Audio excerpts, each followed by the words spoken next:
E o senhor que ficou aqui 2 mandatos como deputado estadual e agora está lá na Câmara Federal. Como tem sido esses primeiros dias do senhor lá na Câmara Federal? Os primeiros dias é adaptação, né? Começaram nos primeiros momentos, você ali é totalmente diferente da Assembleia Legislativa, mas nós estamos confiantes, estamos trabalhando para dar a nossa contribuição ao nosso país e ao nosso Estado. Agora, nos últimos dias, o que tem mesmo, as discussões têm em torno do Código Florestal. Como é que o senhor está participando? Como o senhor tem visto essa questão dessa discussão em torno do Código Florestal? Inclusive o relator, o deputado Aldo Rebelo, que é de São Paulo, do PCdoB de São Paulo, já está pronto e o presidente da Câmara já anunciou que talvez na próxima semana nós vamos ter a votação. Como é que o senhor vê a questão do Código Florestal? Essa questão ambiental é uma questão que todos nós sabemos que não é um tema simples, é uma discussão polêmica, onde antes mesmo desse projeto, desse dispositivo do deputado Aldo Rebelo, essas discussões sobre o meio ambiente é uma discussão que ela é permanente. E agora, quando o deputado Aldo Rebelo apresentou esse projeto de reforma do Código Florestal, ele era para ter sido colocado para votação antes do final do ano passado. Aí foi adiado e tinha um compromisso de se botar ele logo no início, em março, para colocar ele para ser votado em março. Mas houve a negociação entre a mesa diretora, entre o presidente da Câmara e vários segmentos da sociedade, e também deputados que querem aprofundar mais as discussões do Código Florestal, e essas discussões estão sendo feitas não só dentro da Câmara, mas também fora, e foi criada uma Câmara de discussão por deputados de vários partidos, que estão trabalhando junto com o deputado Aldo Rebelo para se tirar algumas dúvidas e algumas polêmicas, porque a grande polêmica que tem hoje dentro do Código Florestal são as APPs, as áreas de preservação permanentes, a reserva legal e as encostas. Então essa discussão aí são as discussões que estão sendo feitas, que tem mais polêmica, mas eu acredito que se chegará a um acordo que seja bom para o Brasil, para o povo brasileiro, e tem um compromisso do presidente da Câmara de colocar na terça-feira agora o Código Florestal para votação. E como o senhor vota? Como é que vai votar o PT, a bancada do PT? De que forma é que vai votar em relação ao Código Florestal? Está sendo feita uma análise, vocês estão se reunindo para discutir aquilo que é melhor para cada região, aquilo que é melhor para o Brasil? Tá, isso aí está sendo feito, essa discussão. Nós temos deputados do PT que participam dessa Câmara de negociação. O próprio Partido dos Trabalhadores, a sua bancada também está fazendo reuniões periódicas na discussão do Código Florestal, mas na minha visão não vai ser o Código Florestal, não vai ser esse código, a aprovação desse código, que vai resolver o problema da preservação ambiental. Primeiro, eu tenho um pensamento que hoje a questão ambiental se voltou principalmente para os países que têm grandes florestas. Nós tivemos uma reunião na quarta-feira com vários parlamentares da Indonésia. E lá eles colocaram as dificuldades que eles enfrentam na Indonésia com a questão ambiental. Existe uma pressão muito grande de entidades internacionais, dos grandes países industrializados, de querer forçar e querer interferir dentro da discussão ambiental de cada país. Hoje os países que têm um melhor trabalho é o Zaire, a Indonésia e o Brasil nessa questão de preservação ambiental. E eles tiram o foco de fazer uma pressão muito grande em cima dos países tropicais, no caso do Brasil e outros países, de fazer uma pressão muito grande e não se está discutindo também a questão dos países industrializados, porque a questão ambiental ela não é só a preservação da floresta. Nós temos que fazer a preservação das nossas florestas, dos nossos rios, mas também a questão da poluição. Claro. Então os países industrializados estão tirando o foco disso aí, não se está discutindo como é que esses países vão fazer a dar sua contribuição com a questão do meio ambiente e estão focando e responsabilizando principalmente os países que têm áreas de floresta. E na minha opinião, o código, a legislação, ela é um norte que se tem para para você fazer a preservação ambiental, que é uma discussão que é de interesse de todos nós e que é isso que nós temos que fazer para o nosso país. Claro. É estar preservando a nossa floresta, a questão do meio ambiente, ela é importante para o nosso futuro. Isso é a garantia dos nossos filhos, dos nossos netos, de ter uma vida melhor. Mas, para mim, a maior questão que nós temos que trabalhar é estar fazendo uma discussão muito mais ampla. Tem que se envolver os municípios, tem que se envolver os estados, tem que se envolver os órgãos federais. Então, na sua opinião, enfim, não seria o momento de colocar em votação? Não, o Código Florestal tem que ser votado.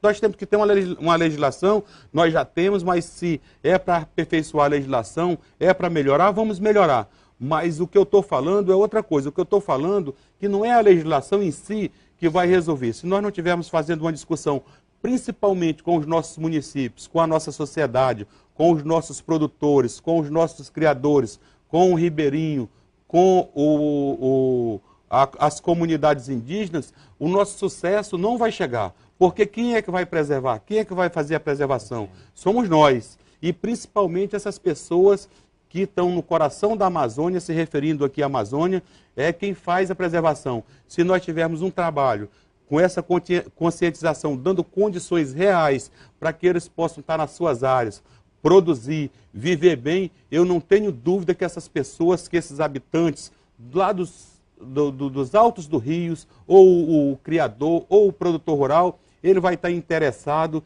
em fazer a preservação, porque esse é o interesse de todo cidadão do planeta, não só dos brasileiros, mas hoje todos nós temos a consciência que preservar é uma obrigação nossa. Na verdade, o Acre vai ter uma contribuição muito grande aí para dar, até pelas experiências que nós temos. Agora, deputado, na quarta-feira passada, agora, na nossa quarta-feira, na última quarta-feira, a bancada federal do Acre se reuniu em Brasília para discutir essa questão da proibição não da proibição da comercialização da carne, mas dessa questão dos frigoríficos. E aí fez um apelo ao Ministério Público, aos Ministérios Públicos, para que revisse essa questão dessa ação.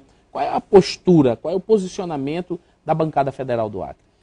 Só voltando um pouquinho à questão do Acre, com o trabalho que vem sendo feito com a preservação, o Estado do Acre ele é uma referência com as suas ações de preservação ambiental. Então, o Acre está bem avançado, nós temos uma legislação que já vem trabalhando aí há alguns anos com o passivo ambiental, com áreas degradadas, com a questão de reservas estaduais. Então, o Estado do Acre ele está preparado para a preservação ambiental. É lógico que falta avançarmos mais, mas nós demos um avanço muito grande e eu tenho certeza que se juntarmos todos com o mesmo objetivo, conversando com as entidades, com o governo federal, com o governo estadual, o Ministério Público, Estadual, Federal, do Trabalho, enfim, eu acho que é todos estarmos juntos com um objetivo que é a preservação.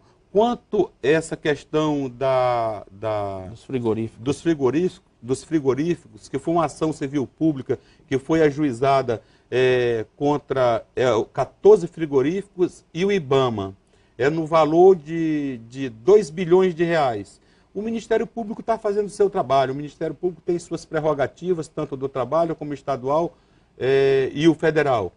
Eles têm as suas prerrogativas e estão se utilizando das suas prerrogativas também para dar sua contribuição nessa questão da preservação ambiental. Só que, na nossa opinião, essa situação dos frigoríficos, nós temos que conversar mais, nós temos que avançar mais nas discussões e tirar um encaminhamento, uma alternativa com os municípios, com os prefeitos, com o governo do estado, com o IBAMA, com o IMAC, com os ministérios públicos, para se criar uma alternativa para que os produtores possam também, os criadores possam também estar produzindo e, ao mesmo tempo, regularizando hoje o que nós temos de ilegal. O estado do Acre, nós temos uma situação que não é a situação do Pará, não é a situação de outros estados, onde nós não temos o trabalho escravo, nós não temos aqui, não enfrentamos graves conflitos de terras. Então, tudo isso aí já nos favorece. Agora, temos a questão das terras que estão, das propriedades que estão na ilegalidade. Por conta também, não só culpa dos criadores ou dos produtores rurais, por conta de uma política de governo. Porque se nós formos voltar para 1970, todos nós lembramos que foi se criada uma política de governo que todos incentivando as pessoas a virem para a Amazônia, e quem vinha para a Amazônia era obrigado a desmatar uma determinada área para que ele tivesse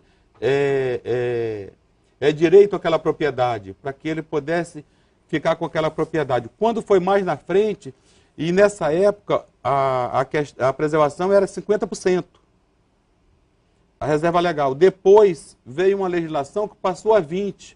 Só aí já se ficou, as propriedades ficaram com um passivo de 30%. E também das áreas que foram desmatadas sem autorização ou por outros motivos. Então, todas essas questões nós temos que estar discutindo e se criar uma alternativa. Eu acredito que aqui no estado do Acre nós estamos bem na frente. Eu tenho certeza que o Ministério Público, junto com outras entidades, e nós estamos à disposição, nós fizemos essa reunião com a bancada, naquilo que depender da política, nós estamos dispostos a se criar uma alternativa, porque essa ação, ela trouxe uma expectativa muito grande e a preocupação dos produtores. Ora, se eu passar, e dos frigoríficos, de receber o produto, e do produtor de colocar o produto no mercado.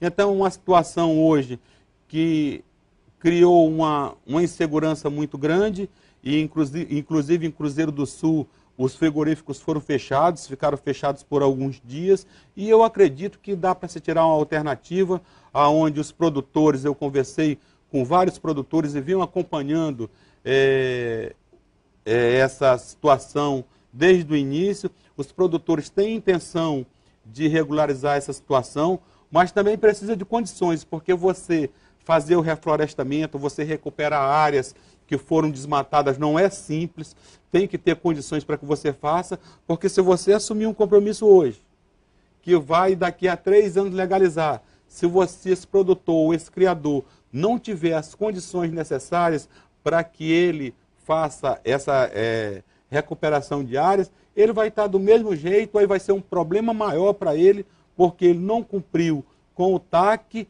e porque não teve as condições. Mas eu estou confiante que o Ministério Público, a doutora Patrícia Rego, foi ontem, se não me engano, foi ontem ou foi ontem, para Cruzeiro do Sul. Isso, já foi assinado um outro termo lá. E estão se procurando um caminho que dê tranquilidade aos criadores, à população que estava ficando sem o fornecimento de carne. Que resolva esse problema, vamos resolver esse problema, com certeza. Muito bem, deputado. Eu agradeço aqui a sua participação no nosso programa. O senhor são 4 meses lá na Câmara Federal, mas já aprendeu muito, viu? Já são 3 meses, na verdade, né? Já deu para trabalhar muito e eu desejo para o senhor um bom trabalho. Que o senhor possa continuar representando bem o nosso estado, trabalhando junto com a bancada e pela nossa população. Obrigado. Obrigado. Boa noite para o senhor e bom trabalho na Câmara Federal. Obrigado. E você que está aí nos acompanhando.